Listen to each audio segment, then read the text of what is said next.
નમસ્કાર. આઈઆઈટીના ઉપક્રમ શિક્ષાર્થ હેઠળ હું ડૉક્ટર દિવ્યેશ પટેલ આજે આપની સાથે મનોવૈજ્ઞાનિક માપન વિશે વાત કરીશ.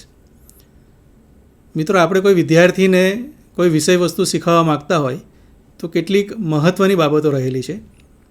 જેમ કે મહેશને આપણે વક્રીભવન શીખવવું છે તો આપણી પાસે કેટલીક માહિતી હોવી જોઈએ. આપણને એ ખ્યાલ હોવો જોઈએ કે વક્રીભવન એટલે શું, આપણને એ ખ્યાલ હોવો જોઈએ કે મહેશ કોણ છે, અને આપણને એ પણ ખ્યાલ હોવો જોઈએ કે વક્રીભવનને શીખવવું કઈ રીતે. આમ આ ત્રણ બાબતો ખૂબ અગત્યની છે કોઈપણ વિષય વસ્તુને સારી રીતે શીખવવા માટે. આ મહેશ કોણ છે તે આપણે જો જાણવું હોય તો આપણે મનોવૈજ્ઞાનિક માપનનો સહારો લેવો પડે. માપન અને મૂલ્યાંકન એ શિક્ષણના અભિન્ન અંગ છે. આપણે શું જાણીએ છીએ કે કોઈપણ વિદ્યાર્થીનું માપન અથવા મૂલ્યાંકન કરવા માટેની પ્રચલિત રીતો એટલે કે લેખન, લેખિત, પ્રાયોગિક કસોટી અને મૌખિક કસોટી. આ ત્રણ પ્રકારની કસોટીનો બહોળો ઉપયોગ લગભગ તમામ લોકો કરી જાણે છે. પણ મહેશ વિશે વધારે જાણવું હોય અથવા વિદ્યાર્થી વિશે વધારે જ્ઞાન પ્રાપ્ત કરવું હોય અને વધારે સારી રીતે ઓળખવું હોય તો મનોવૈજ્ઞાનિક માપનનો સહારો લેવો પડે. આપણે શું જાણીએ છીએ કે માનવ વર્તનનો અભ્યાસ કરતું મનોવિજ્ઞાન એ ઘણા વર્ષો પહેલાં મનોશાસ્ત્ર તરીકે ઓળખાતું હતું. પણ મનોશાસ્ત્રમાંથી વિજ્ઞાન બનવાના પ્રયત્ન તરફ એ ધીમે ધીમે આગળ વધ્યું. આપણે જોયું કે જાગ્રત અને અજાગ્રત મન એ માણસને ઓળખવા માટે ખૂબ જરૂરી છે.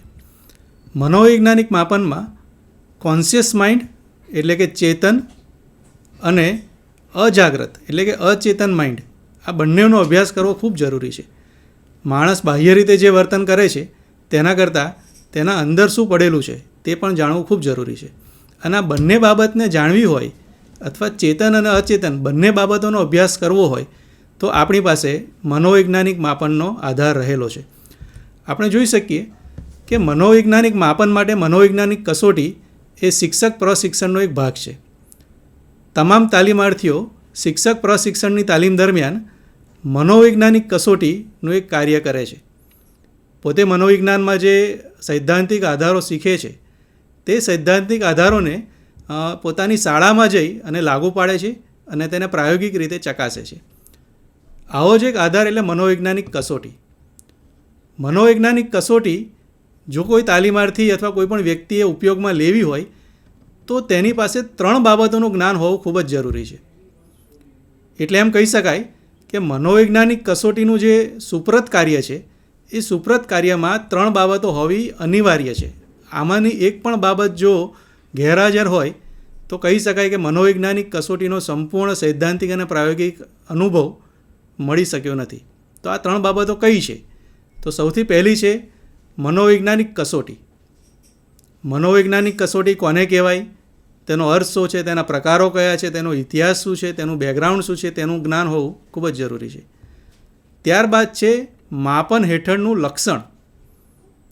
તમે મનોવૈજ્ઞાનિક કસોટી દ્વારા કયા લક્ષણનું માપન કરવા જઈ રહ્યા છો, આ લક્ષણ અંગેનું જ્ઞાન તમને ન હોય અને માત્ર તમે કસોટીને રન કરો અથવા તેનો ઉપયોગ કરો તો પણ તમને એનું અર્થઘટન કરવામાં મુશ્કેલી પડી શકે છે. અને ત્રીજી બાબત છે એ છે કસોટી પોતે. કઈ કસોટી છે, ક્યારે રચાયેલી છે, કોણે બનાવેલી છે, કયા હેતુસર બનાવેલી છે, આ તમામ બાબતો એ સંશોધક અથવા ઉપયોગકર્તા પાસે હોવી જોઈએ. આમ આ ત્રણ બાબતોને આ સબમિશનમાં અથવા સુપ્રત કાર્યમાં સમાવવી અનિવાર્ય છે. આ ત્રણ બાબતોને ધ્યાનમાં રાખી અને જો તમારે આ કાર્ય શાળામાં કરવું હોય તો તમારો અહેવાલ અથવા તમારું માળખું એ કેવું હોય તો એમાં આ ત્રણ બાબતોને ધ્યાનમાં રાખી અને આ 5 વસ્તુઓ તમારી અનુક્રમણિકામાં હોવી અનિવાર્ય છે. એટલે કે તમારું આ સબમિશન જ્યારે તૈયાર થાય ત્યારે તમારી પાસે આ 5 વિગતો તમારા અહેવાલમાં મૂકવી જરૂરી છે. સૌથી પહેલું છે મનોવૈજ્ઞાનિક કસોટી. ત્યારબાદ છે માપન હેઠળના લક્ષણ અંગેના સૈદ્ધાંતિક આધારો. તમે કયા લક્ષણનું માપન કરી રહ્યા છો, તેની થિયરી શું છે. મનોવૈજ્ઞાનિક કસોટી અને તેનું પૃથ્થકરણ અથવા અમલીકરણ. ત્યારબાદ છે સંદર્ભ સૂચિ અને છેવટે છે અનુપૂર્તિ. આ 5 બાબતો તમારા સબમિશનમાં સુપ્રત કાર્યમાં હોવી અનિવાર્ય છે. આ 5 બાબતોમાં વિશેષ શું આવી શકે તો જરા વિસ્તૃત અનુક્રમણિકા જોઈએ તો જે પહેલો ભાગ છે મનોવૈજ્ઞાનિક કસોટી, તેમાં અહીં દર્શાવેલી કેટલીક બાબતો જાણવી ખૂબ જરૂરી છે. મનોવૈજ્ઞાનિક કસોટીનો અર્થ, મનોવૈજ્ઞાનિક માપનનો ઇતિહાસ, મનોવૈજ્ઞાનિક કસોટીઓના પ્રકારો કયા કયા છે, તેના લક્ષણો કયા છે, સારી મનોવૈજ્ઞાનિક કસોટી કોને કહેવાય, મનોવૈજ્ઞાનિક કસોટીની પસંદગી તમારે કરવી છે તો તમે કઈ રીતે કરશો, પસંદ તો કરી પણ તેનું સંચાલન કરવું છે, એને વર્ગખંડમાં અમલ કરવો છે તો એ બાબતે કઈ વસ્તુઓ ધ્યાનમાં રાખવી જોઈએ, મનોવૈજ્ઞાનિક કસોટીના ઉપયોગો કયા છે, અને ત્યારબાદ સંશોધકની કેટલીક નૈતિક જવાબદારીની પણ આપણે વાત કરીશું. આ થયો પહેલો ભાગ. બીજો ભાગ છે માપન હેઠળના લક્ષણ અંગેના સૈદ્ધાંતિક આધારો. આ આધારો કયા છે? તો દાખલા તરીકે અહીંયા ઉદાહરણ તરીકે માત્ર મૂકેલું છે કે દાખલા તરીકે આપ બુદ્ધિ કસોટીનો ઉપયોગ કરી રહ્યા છો તો બુદ્ધિ કસોટીનો અર્થ, બુદ્ધિનો અર્થ, એના પ્રશ્નોના નમૂનાઓ, કેવા પ્રશ્નો તેમાં હોઈ શકે, બુદ્ધિના ઘટકો કયા છે, બુદ્ધિની કઈ કઈ પ્રાથમિક શક્તિઓ છે, બુદ્ધિઆંક કોને કહેવાય, આઈક્યુ કોને કહેવાય, બુદ્ધિઆંકનું અર્થઘટન કઈ રીતે કરવું. તો આટલી કેટલીક થિયરિટિકલ માહિતી તમારી પાસે હોય તો તમે બુદ્ધિ કસોટીનો ઉપયોગ કરવા માટે સક્ષમ બનો છો. અહીંયા મેં સાઈડમાં લખેલું છે કે આ માત્ર નમૂનાનું છે. જે તે સંસ્થામાં જે તે કસોટીનો ઉપયોગ થાય ત્યારે તે કસોટી અનુસાર આ વિગતો બદલાતી રહેશે. ત્યારબાદ ત્રીજી વિગત એ છે મનોવૈજ્ઞાનિક કસોટી અને તેનું અમલીકરણ. તો મનોવૈજ્ઞાનિક કસોટીનો પરિચય તમને હોવો જોઈએ. તમે જે કસોટી વાપરવા જઈ રહ્યા છો તે કસોટી અંગેની કેટલીક વિગતો તમારી પાસે હાથવગી હોવી જોઈએ. ત્યારબાદ એ કસોટીનો ઉપયોગ કર્યા બાદ તેનું ગુણાંકન, માહિતીની રજૂઆત અને વિશ્લેષણ, અને છેવટે અર્થઘટન કરો એટલે મનોવૈજ્ઞાનિક કસોટીના આધારે આપણે કોઈ ચોક્કસ આધાર ઉપર પહોંચી શકીએ. અને છેવટે સંદર્ભ સૂચિ અને અનુપૂર્તિ તો ખરી જ. તો આપણે આજે અનુક્રમણિકા જોઈ એના સંદર્ભમાં આજે આપણે વાત કરીશું અને આપણે પ્રયત્ન કરીશું કે તેના તમામ પાસાઓને સ્પર્શવાનો પ્રયત્ન કરીશું. સૌથી પહેલી બાબત, મનોવૈજ્ઞાનિક કસોટીનો અર્થ. તો મનોવૈજ્ઞાનિક કસોટી કોને કહેવાય? તો એની શરૂઆત કરતાં પહેલાં કસોટી કોને કહેવાય? તો test refers to any measurement which yields quantitative data. કસોટી એ માપનનું એવું સાધન છે કે જે તમને માહિતી આંકડાકીય સ્વરૂપે આપે છે અથવા શાબ્દિક સ્વરૂપે, આવૃત્તિ સ્વરૂપે આપે છે. એટલે કસોટી તેને કહી શકાય કે જે તમને આંકડાકીય માહિતી આપે, ક્વોન્ટિટેટિવ માહિતી આપે, જેથી તમે એના ઉપર પ્રક્રિયા કરી, અંકશાસ્ત્રીય ગણતરીઓ કરી અને ચોક્કસ તારણ પર પહોંચી શકો. તો આ થઈ વાત ટેસ્ટ અથવા કસોટી કોને કહેવાય. તો મનોવૈજ્ઞાનિક કસોટી કોને કહેવાય? તો એની ખૂબ સરસ વ્યાખ્યા એની અનાસ્ટીએ આપેલી છે. મનોવૈજ્ઞાનિક કસોટી એ મૂળભૂત રીતે વર્તનના નમૂનાનું હેતુલક્ષી અને પ્રમાણભૂત માપનનું સાધન છે. અહીંયા નમૂનાને હાઇલાઇટ કરેલો છે. તો આ વૈજ્ઞાનિક પરીક્ષણ નહીં, આ મનોવૈજ્ઞાનિક પરીક્ષણ છે. વૈજ્ઞાનિક પરીક્ષણમાં કોઈ કન્ટેનરમાં કેમિકલ ભરેલું હોય તો એનું 1 ml જેટલું પણ માપ અથવા નમૂનો લઈ અને તમે તેના લક્ષણોના આધારે આખા કન્ટેનરના લક્ષણો જાણી શકો છો.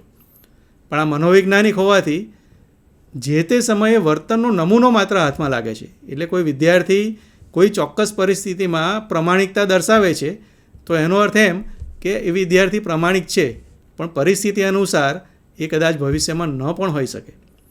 તો માત્ર વર્તનનો નમૂનો લઈએ અથવા જે વર્તન આપણને દેખાઈ રહ્યું છે એ વર્તનના આધારે હેતુલક્ષી અને પ્રમાણભૂત, આ બંને શબ્દની ચર્ચા આપણે આગળ જતાં કરીશું. એક લીજે ક્રોનબેકે એક સરસ વ્યાખ્યા આપેલી છે. મનોવૈજ્ઞાનિક કસોટી એ અંકશાસ્ત્રીય માપદંડ અથવા ઘટક પ્રણાલી દ્વારા વ્યક્તિના વર્તનનું અવલોકન અને વર્ણન કરવાની પદ્ધતિસરની રીત છે. એટલે આમાં પણ આપણે જોઈ શકીએ છીએ કે અંકશાસ્ત્રીય માપદંડની વાત થઈ, આંકડાકીય ગણતરીઓની વાત થઈ, જે તે લક્ષણના ઘટકોની પણ વાત થઈ. બુદ્ધિ હોય તો બુદ્ધિના કેટલાક ઘટકો છે તેને ધ્યાનમાં રાખીને માપન થાય. વર્તનનું અવલોકન એની પણ વાત થઈ. આ વર્તનવાદી અભિગમના આધારે અપાયેલી વ્યાખ્યા છે, જેથી વર્તન આમાં મહત્ત્વનું રહેલું છે અને વર્ણન કરવાની પદ્ધતિસરની રીત છે. ત્યારબાદ આપણે એક વ્યાખ્યા જોઈએ FS ફ્રીમેને આપેલી.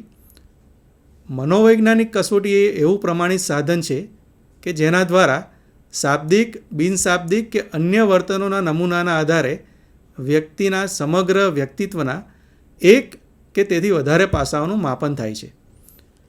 અહીંયા જે હાઇલાઇટ કરેલા શબ્દો છે એ દર્શાવે છે કે આપણી પાસે માહિતી 3 સ્વરૂપમાં આવી શકે. આ 3 સ્વરૂપો કયા છે? તો માહિતી શાબ્દિક પણ હોઈ શકે, બિન શાબ્દિક પણ હોઈ શકે, અથવા વર્તનનું નમૂનો એટલે કે અવલોકનથી પણ માહિતી પ્રાપ્ત કરી શકાય. આ 3 સ્વરૂપની માહિતીનું આપણે પરીક્ષણ કરી અને વ્યક્તિના એક કે વધારે પાસાઓ, તમે ઝડપ માપવી હોય તો ઝડપની કસોટી મળી શકે છે, તો કોઈ એક પાસું થયું. તમારે ચોકસાઈ માપવી હોય તો એની કસોટી મળી શકે. તમારે ઝડપ અને ચોકસાઈ માપવી હોય તો બંનેને કમ્બાઈન કરીને પણ કસોટી મળે. તો આવા ઘણા બધા પાસાઓને ધ્યાનમાં રાખી અને પરીક્ષણ અથવા માપન કરી શકાય. A psychological test is a standardized instrument designed to measure objectively one or more aspects of a total personality by means of samples of verbal, non-verbal responses or by means of other behavior. તો આ કેટલીક ફ્રીમેનની વ્યાખ્યા થઈ. એક બીજી વ્યાખ્યા જોઈએ તો a psychological test is a standardise measure of a sample of a person's behaviour. વ્યક્તિનું જે વર્તન છે એનું સેમ્પલ અથવા નમૂનો છે. That is use to measure the individual differences that exist among people. આપણે મનોવૈજ્ઞાનિક માપન શા માટે કરીએ છીએ? કે જેથી આપણે એક વ્યક્તિની તુલના બીજી વ્યક્તિ સાથે કરી શકીએ અથવા તેના વ્યક્તિગત તફાવતો કયા છે તે જાણી શકીએ. તો આ પણ એક હેતુ રહેલો છે મનોવૈજ્ઞાનિક કસોટીના ઉપયોગનો. આ મનોવૈજ્ઞાનિક કસોટીનો અર્થ આપણે જો ટૂંકમાં જોવો હોય અથવા એને એક ચિત્ર સ્વરૂપે સમજવું હોય તો અહીંયા તમે જોઈ શકો છો કે એક વ્યક્તિની આકૃતિ છે અને એમાં ઘણા બધા પાસાઓ રહેલા છે. આ છે એ વ્યક્તિના ગુણ લક્ષણો. આ ગુણ લક્ષણોનું માપન મનોવૈજ્ઞાનિક કસોટી કે જે માપનનું પ્રમાણભૂત સાધન છે, સ્ટાન્ડર્ડાઇઝ ટૂલ છે, અને એ માપનના આધારે કેટલીક માહિતી મળે અને આખી જે આ સમગ્ર પ્રક્રિયા થઈ એ પ્રક્રિયાને મનોવૈજ્ઞાનિક માપન તરીકે ઓળખવામાં આવે છે. તો આમ કહી શકાય કે મનોવૈજ્ઞાનિક કસોટી એટલે એક એવું સાધન, એવું પ્રમાણિત સાધન કે જે વ્યક્તિના દેખીતા અને ન જોઈ શકાય તેવા ગુણ લક્ષણોને આપણી સમક્ષ રજૂ કરી આપે છે. તો આ સાધનનો ઉપયોગ આપણે શા માટે કરવો જોઈએ? તો આપણે જાણીએ છીએ કે શાળામાં આપણે લેખિત કસોટીઓ દ્વારા લેખિત જે વિદ્યાર્થીનું પરફોર્મન્સ છે અથવા તેની આવડત છે તે તો ચકાસીએ જ છીએ, પરંતુ એ ઉપરાંત આપણે વિદ્યાર્થીને જાણવો જોઈએ. કારણ કે આપણે જેને શીખવી રહ્યા છીએ તે અધ્યેયતાના લક્ષણો, તેનામાં શું રહેલું છે, તેની કઈ આવડતો છે, કઈ ખૂબીઓ છે, તે જાણવી ખૂબ જરૂરી છે અને તેના આધારે આપણે જરૂરી માર્ગદર્શન અને સલાહ તેને આપી શકીએ. તો આ સંદર્ભમાં મનોવૈજ્ઞાનિક કસોટીનો અર્થ આપણે જોઈએ. ત્યારબાદ મનોવૈજ્ઞાનિક માપનનો કેટલોક ઇતિહાસ જોઈએ આપણે. કારણ કે આપણે જ્યારે મનોવૈજ્ઞાનિક કસોટીનો ઉપયોગ કરવા જઈ રહ્યા છીએ ત્યારે મનોવૈજ્ઞાનિક કસોટીઓ કઈ રીતે શરૂ થઈ અથવા તેનો ઇતિહાસ કયો છે તે પણ જાણવો ખૂબ રસપ્રદ છે.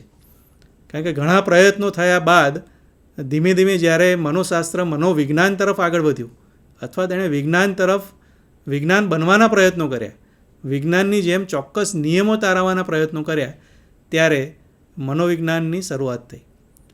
અને આ મનોવિજ્ઞાનના અભ્યાસકર્તાઓ જાણતા હશે કે જ્યારે પણ મનોવિજ્ઞાનની વાત કરવામાં આવે ત્યારે 1979માં વિલ્હમ વુન્ટે જર્મનીમાં લિપ્ઝિગમાં જે સૌપ્રથમ મનોવૈજ્ઞાનિક પ્રયોગશાળા શરૂ કરી તેનો ઉલ્લેખ કરવો જ રહ્યો.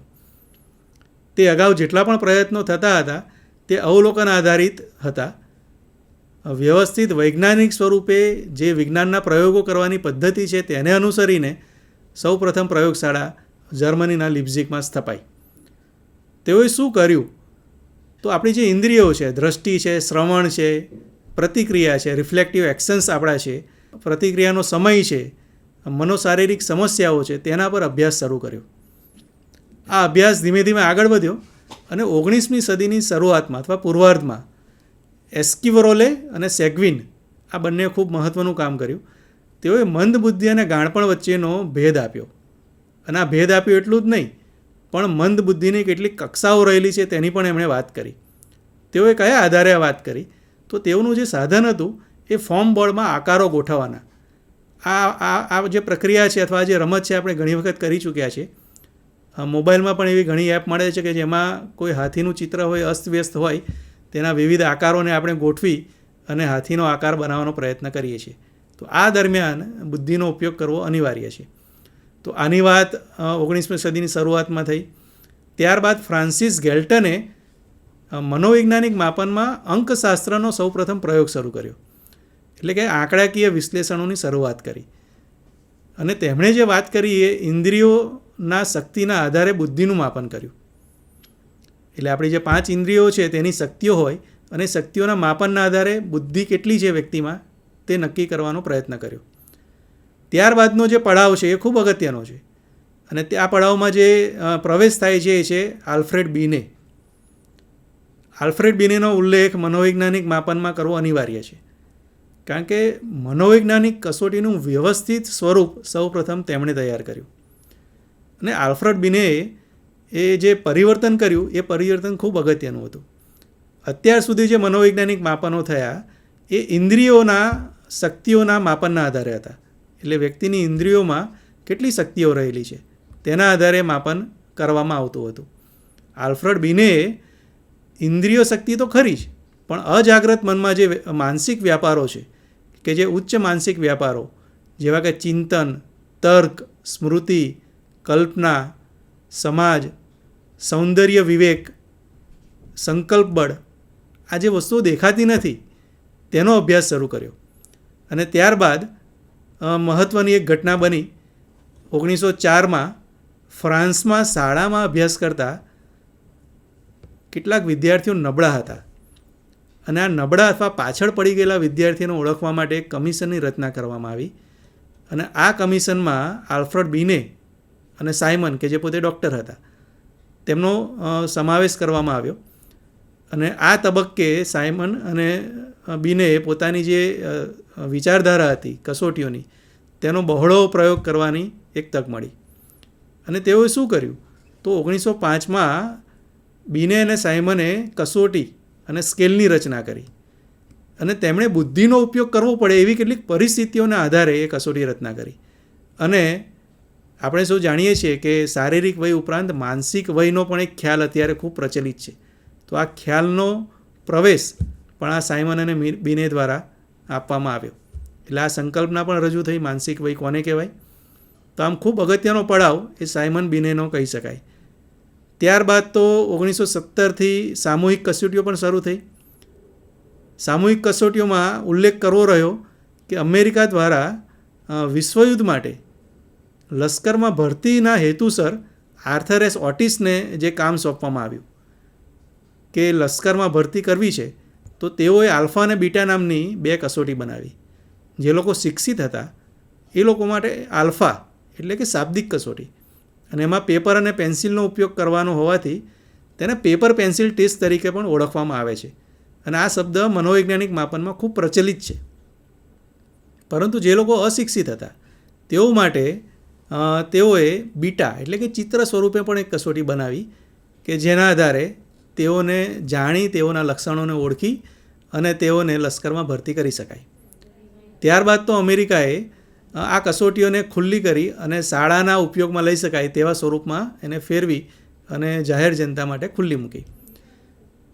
ત્યારબાદનો જે પડાવ છે 1920થી 40નો અનેક સમૂહ બુદ્ધિ કસોટીઓની તૈયાર થઈ. અનેક લોકોએ પોતાની આવડતના આધારે વ્યક્તિના ગુણ લક્ષણોને ઓળખવા માટે વિવિધ બુદ્ધિ કસોટીઓ તૈયાર કરી. એમાં ક્રિયાત્મક કસોટીઓ, અભિયોગ્યતા કસોટીઓ, શૈક્ષણિક કસોટીઓ, વ્યાવસાયિક અભિરુચિ, બહુ અવયવી કસોટી માળાઓ, એને બેટરીસ પણ કહેવાય છે. આ તમામ પ્રકારના રચનાઓ મનોવૈજ્ઞાનિક કસોટીની આ 20 વર્ષ દરમિયાન થઈ.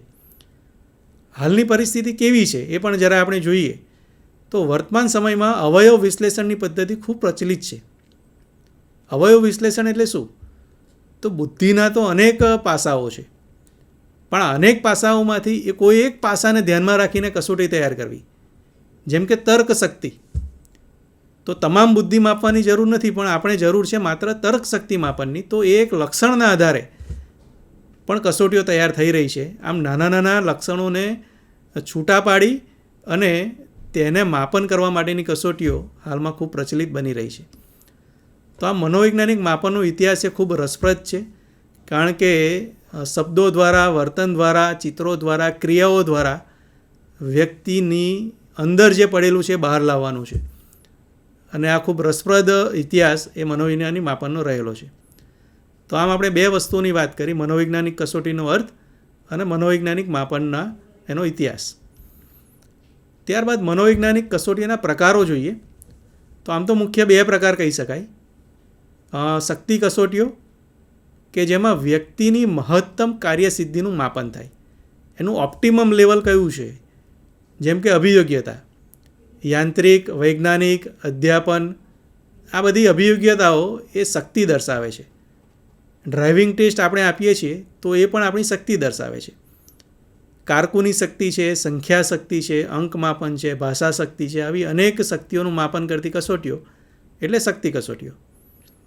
બીજો એક પ્રકાર કહી શકાય એ છે લાક્ષણિક કાર્ય કે કાર્ય પદ્ધતિ. આપણી અંદર જે રહેલા છે, આપણા રોજિંદા જીવનમાં આપણો જે અભિગમ દર્શાવે છે, જેમ કે વ્યક્તિત્વ છે, પર્સનાલિટી છે, ટેવો છે, અભિરુચિઓ છે, આપણું કેરેક્ટર છે, ચારિત્ર્ય, આ તમામ બાબતોનું માપન એટલે લાક્ષણિક કાર્ય કે કાર્ય પદ્ધતિનું માપન. તેના હેતુના આધારે પ્રકારો પડે છે, તેના સ્વરૂપના આધારે પણ પ્રકારો પડે છે, તેના ઉપયોગના આધારે પણ પ્રકારો પડે છે. આમ અનેક રીતે મનોવૈજ્ઞાનિક કસોટીઓને વહેંચી શકાય, પણ આ બે મુખ્ય પ્રકાર કહી શકાય. બીજા પણ કેટલાક પ્રકારો છે તે જેને આપણે જરા જોઈએ તો બુદ્ધિ કસોટીઓ. વ્યક્તિગત હોય, સામૂહિક હોય, શાબ્દિક હોય, અશાબ્દિક હોય, શાબ્દિક અશાબ્દિકનું મિશ્રણ હોય, તો આવી અનેક પ્રકારની બુદ્ધિ કસોટીઓ પ્રાપ્ય છે. અભિયોગ્યતાનું માપન. અત્યારે આપણે જાણીએ છીએ કે શિક્ષકની ભરતી માટે ટેટ અને ટાટની પરીક્ષાઓ લેવાય છે, તો એ પણ એક પ્રકારની અભિયોગ્યતાનું માપન છે. કારકુની અભિયોગ્યતા, અંક શક્તિ, અંગુલી કૌશલ્ય, સંગીત, ઝડપ અને ચોકસાઈ, અવકાશીય સંબંધો, યાંત્રિક, વૈજ્ઞાનિક, શાબ્દિક, હસ્તકૌશલ્ય, સૌંદર્યપરક, આવી અનેક પ્રકારની અભિયોગ્યતાઓ કોઈપણ વ્યવસાયમાં દાખલ થતાં પહેલાં ચકાસવામાં આવે છે. વ્યવસાયમાં પણ આપણે જાણીએ છીએ કે જ્યારે ભરતી કરવામાં આવે છે ત્યારે એની અભિયોગ્યતાનું માપન કરવામાં આવે છે. એ ઇન્ટરવ્યૂ દ્વારા કરે અથવા લેખિત કસોટી દ્વારા કરે અથવા બંને દ્વારા કરે, પણ અભિયોગ્યતાના માપન બાદ જે તે વ્યક્તિને કામ માટે પસંદ કરવામાં આવે છે. ત્યારબાદ સર્જનાત્મક કસોટીઓ પણ પ્રાપ્ય છે. વ્યક્તિનું સર્જનાત્મક ચિંતન, તેની સર્જનાત્મક સિદ્ધિ, તેની સર્જનશીલતા કેવી છે તે માપવા માટે પણ કસોટીઓ પ્રાપ્ય છે. આર્ટ્સ અને એવા વિષયોમાં ક્રિએટિવિટી, કોઈ પણ ક્ષેત્રમાં હાલમાં ક્રિએટિવિટી ખૂબ અગત્યની છે, તો એ જગ્યાએ ક્રિએટિવિટીનું માપન કરીને વ્યક્તિની પસંદગી કરવામાં આવે તો એ વધારે સારું પરફોર્મન્સ આપી શકે છે. અભિરુચિ માપન, વ્યાવસાયિક અભિરુચિ, સંશોધનિકા, કે જેમાં વિદ્યાર્થી જ્યારે ઉચ્ચ પ્રાથમિક અથવા માધ્યમિક અથવા ઉચ્ચ માધ્યમિક કક્ષાએ હોય ત્યારે કયા વ્યવસાયમાં એ રસ ધરાવે છે તેનું પણ માપન કરી શકાય છે, અને તેના માપનના આધારે તેને યોગ્ય ક્ષેત્રમાં આગળ વધવા માટે માર્ગદર્શન આપી શકાય છે. વલણ માપન, શિક્ષકના વ્યવસાય પ્રત્યેનું વલણનું માપન. આ કસોટીઓ પણ પ્રાપ્ય છે કે આપણે શિક્ષણમાં તો જવા માગીએ છીએ, પણ આપણો એટીટ્યૂડ કેવો છે, અથવા આપણે જે બાબતો ધરાવતા હોવા જોઈએ એ ધરાવીએ છીએ કે નહીં, તો એનું પણ માપન કરી શકાય. સિદ્ધિ કસોટીઓ, શિક્ષક રચિત અને પ્રમાણિત બંને હોઈ શકે, બંને આપણે જાણીએ છીએ બંનેના અર્થ. ત્યારબાદ વ્યક્તિત્વ માપન. આ ક્ષેત્રમાં ખૂબ ઊંડું ખેડાણ થયેલું છે. મનોવૈજ્ઞાનિક માપનનો એક મોટો ભાગ એ વ્યક્તિત્વ માપનનો કહી શકાય, અને યુંગ જેવા મનોવૈજ્ઞાનિકોએ તે માટે ઘણા પ્રયત્નો કરેલા છે. વ્યક્તિત્વ માપનની સૌથી મહત્ત્વની જો કોઈ રીત હોય એ છે પ્રક્ષેપણ અથવા પ્રોજેક્શન ટેકનિક, કે જેમાં વ્યક્તિ જાણે અજાણે પોતાના મનોભાવો વ્યક્ત કરી દે છે, તેને ખ્યાલ પણ ના આવે, અને તેના મનમાં ચાલતી ક્રિયાઓ એ સામેની વ્યક્તિ સુધી પહોંચી જાય છે. તો ટીએટી આપણે જાણીએ છીએ. મનોનાટ્ય, માણસ દોરો કસોટી, રોર્સેકની શાહીના ડાઘાની કસોટી ખૂબ પ્રચલિત છે. ચિત્ર પરથી વાર્તા બનાવો, અભિવ્યક્તિની પ્રયુક્તિઓ, રમતો, આ બધી વસ્તુ એવી છે કે આપણે જાણે અજાણે આપણને ખબર પણ ના હોય અને આપણે આપણા મનોભાવોને વ્યક્ત કરતા હોઈએ છીએ. ત્યારબાદ સંશોધનિકા, એ સમાયોજન એટલે કે અનુકૂલનની હોય, સ્વસંકલ્પનાની હોય, સમસ્યા ઉકેલની હોય, રસની હોય, વ્યક્તિત્વ માપનની હોય, તો પણ એ વ્યક્તિત્વ માપનનો એક ભાગ છે. ત્યારબાદ છે કસોટીઓ. એ ચિંતા માપન હોય, માનસિક સ્વાસ્થ્ય હોય, અનુકૂલન હોય, સામાજિક આર્થિક દરજ્જો છે, આ તમામ પ્રકારની કસોટીઓ પણ પ્રાપ્ય છે. આપણને અમુક વખત પ્રશ્ન થાય કે કસોટી અને સંશોધનિક અથવા એમાં શું તફાવત છે? તો કસોટી લગભગ એવું કહી શકાય કે કસોટીમાં જે માપન છે વધારે ચોક્કસ છે, એનો નિશ્ચિત ઉત્તર આપણને મળી શકે. જ્યારે સંશોધનિકા અથવા સ્કેલ એમાં પંચબિંદુ, ત્રિબિંદુ જેવા સ્કેલ હોય અને તેમાં કોઈ ચોક્કસ 100% સાચો ઉત્તર ન હોય, પરંતુ તેનું પ્રમાણ અથવા સાચાપણાનું પ્રમાણ એ નિશ્ચિત હોય છે અને તેના આધારે વ્યક્તિની પસંદગી નાપસંદગી જાણી શકાય છે. તો આમ આપણે ત્રીજી બાબત પણ પૂરી કરી. આપણે ફરી એક વખત સમજી લઈએ કે આપણે મનોવૈજ્ઞાનિક કસોટીને સમજી રહ્યા છીએ. તેનો અર્થ જોયો, તેનો ઇતિહાસ જોયો અને તેના પ્રકારોની પણ વાત કરી. તો હવે જાણીએ કે સારી મનોવૈજ્ઞાનિક કસોટી તમારે પસંદ કરવી હોય તો તમારી પાસે કયા કયા આધારો છે અથવા કયા આધારે તમે તેને પસંદ કરી શકો. અહીંયા લગભગ 7 જેટલી બાબતો દર્શાવેલી છે. આ 7 બાબતો એ મનોવૈજ્ઞાનિક કસોટીના લક્ષણો છે કે જે પસંદ કરતી વખતે ધ્યાનમાં રાખવા જોઈએ. અનાત્મલક્ષીતા, યથાર્થતા, વિશ્વસનીયતા, માનાંકો, કઠિનતા મૂલ્ય, તારવણી મૂલ્ય, પ્રમાણિત અને વ્યવહારુતા. આ કેટલીક વસ્તુઓ છે કે જેને ધ્યાનમાં રાખીએ તો આપણે જે પસંદ કરેલી મનોવૈજ્ઞાનિક કસોટી છે એ વધારે સારું પરિણામ આપશે. જરા એને ટૂંકમાં સમજી લઈએ જેથી આપણે મનોવૈજ્ઞાનિક કસોટીના લક્ષણો કયા છે તે પણ સમજી લઈએ. અથવા તમે જે મનોવૈજ્ઞાનિક કસોટી તમારી ઇન્ટર્નશીપ દરમિયાન વાપરવા જઈ રહ્યા છો તેના લક્ષણો કયા હોઈ શકે છે તેનો પણ આપણને ખ્યાલ સ્પષ્ટ થશે. તો અનાત્મલક્ષીતા એટલે માપન પર નીચેની બાબતો અસર ના કરે. એ છે વ્યક્તિ, સ્થળ અને સમય. વ્યક્તિની માન્યતાઓ, વલણો, પૂર્વગ્રહો એ જો અસર ના કરે તો તેને અનાત્મલક્ષીતા કહેવાય. MCQ એ પ્રકારના પ્રશ્નો છે, ખાલી જગ્યા ખરા ખોટા, કે જેમાં હું ચેક કરું અથવા કોઈ પણ વ્યક્તિ ચેક કરે તો મારી અસર એ મૂલ્યાંકન પર નહીં થાય, તો એ અનાત્મલક્ષી છે તેમ કહેવાય. નિબંધ પ્રકારના પ્રશ્નો એ આત્મલક્ષી કહેવાય. કોઈ નિબંધને કોઈ વ્યક્તિ 10માંથી 9 માર્ક્સ આપે તો બીજી વ્યક્તિ એ જ નિબંધને 5 માર્ક્સ પણ આપી શકે છે. તો આવી વ્યક્તિની અસર દૂર થાય ત્યારે અનાત્મલક્ષીતા છે તેમ કહેવાય. સ્થળની પણ બાધ્ય ના હોય, કોઈ પણ સ્થળે તમે એનું મૂલ્યાંકન કરો તો પણ અસર ના થાય, અને સવારે કરો, બપોરે કરો કે સાંજે અથવા કોઈ પણ સમયે તો પણ તમારા મૂલ્યાંકન અથવા માપન ઉપર તમારી પોતાની અસર ના થાય, તો આ બાબત અનાત્મલક્ષીતા ધરાવે છે તેમ કહેવાય. મનોવૈજ્ઞાનિક કસોટી પણ અનાત્મલક્ષી હોવી જોઈએ, અથવા આપણે જ્યારે તેનો ઉપયોગ કરીએ ત્યારે વ્યક્તિમાં જે છે તે જ આપણે જોવાનો પ્રયત્ન કરવો જોઈએ. બીજું એક સૌથી મહત્ત્વનું લક્ષણ છે એ છે યથાર્થતા અને વિશ્વસનીયતા. પહેલાં તો આ બંનેનો અર્થ જોઈ લઈએ. યથાર્થતા એટલે કસોટી જે લક્ષણના માપન માટે બનાવેલી હોય એ જ લક્ષણનું માપન કરે તો એ કસોટી યથાર્થ છે તેમ કહેવાય. અને કસોટી એક વખત વાપરીએ અને જે પરિણામ મળે એ જ કસોટીને પુનઃ વાપરતા જો એ જ પરિણામ મળે તો એ કસોટી વિશ્વસનીય છે તેમ કહેવાય. તો આમ બંને શબ્દો પ્રમાણીકરણના વિશ્વમાં અને સંશોધનમાં ખૂબ જ મહત્ત્વના છે. વેલિડિટી અને રિલાયબિલિટી એ કોઈ પણ પ્રમાણિત સાધનના અનિવાર્ય અંગ છે. અને આકૃતિ દ્વારા સમજીએ તો પહેલી આકૃતિ આપણે જોઈ શકીએ છીએ. આ આકૃતિનો હેતુ એ છે, અથવા એમાં જે વચ્ચે લાલ ડોટ આપેલું છે તેને નિશાન બનાવવાનું છે. તો શું આપણો જે શોટ છે એ જગ્યાએ લાગેલો છે? તો કે હા, લાગેલો છે. તો આ જે શોટ છે એને વેલિડ કહી શકાય. બીજા 5 શોટ લીધેલા છે તો શું 5 શોટ એ જ જગ્યા પર લાગેલા છે? તો કે હા, તેની આજુબાજુ નજીકમાં જ લાગેલા છે. તો આપણા જે શોટ છે એ રિલાયેબલ પણ કહી શકાય, કારણ કે આપણે પરિણામનું પુનરાવર્તન જોવા મળે છે. તો બીજી આકૃતિ જોઈએ તો બીજી આકૃતિમાં આપણે વચ્ચેના લાલ ડોટ ઉપર નિશાન લગાવવું છે, પણ લાગ્યા છે ખરા? તો કે ના, તો એ વેલિડ નથી. શું બધા નિશાન એક જ જગ્યાએ લાગેલા છે? તો ના, અલગ અલગ જગ્યાએ. તો એ વિશ્વસનીય પણ ના કહેવાય. તો સામે ચોથી આકૃતિને આપણે જરા જોઈ લઈએ. તો ચોથી આકૃતિમાં નિશાન આપણે લગાવવું છે લાલ ડોટ ઉપર, પણ લાગ્યા નથી, એટલે વેલિડિટી તો છે જ નહીં, યથાર્થતા શૂન્ય છે. પણ જ્યાં લાગ્યા છે ત્યાં વારંવાર લાગે છે, એટલે વિશ્વસનીયતા એ તો છે તેમ કહી શકાય. ત્રીજી આકૃતિમાં લાલ ડોટની નજીક શોટ લાગેલા છે, થોડા દૂર દૂર પણ છે, એટલે એની વેલિડિટી લો, રિલાયબિલિટી પણ લો કહેવાય. એટલે ઉદાહરણ તરીકે આપણે બુદ્ધિનું માપન કરવું છે અને આપણી કસોટી બુદ્ધિનું જ માપન કરે તો એ વેલિડ છે તેમ કહેવાય. અને કોઈ સમૂહને આપણે બુદ્ધિ કસોટી આજે આપીએ અને વિદ્યાર્થીઓનો જે આઈક્યુ મળે એ 1 મહિના પછી આપીએ અથવા અમુક સમય પછી આપીએ અને એ જ વિદ્યાર્થીનો એટલો જ આઈક્યુ આપણને એ કસોટી બતાવે અથવા એની નજીકનો બતાવે તો એ કસોટી એ વિશ્વસનીય છે તેમ કહેવાય. તો આમાં 2 લક્ષણો એ મનોવૈજ્ઞાનિક કસોટીના અનિવાર્ય લક્ષણો છે.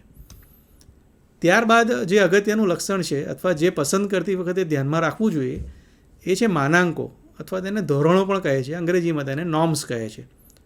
તો નોર્મ્સ એટલે શું? તો અહીંયા એક ચિત્ર ઉદાહરણ માટે આપેલું છે.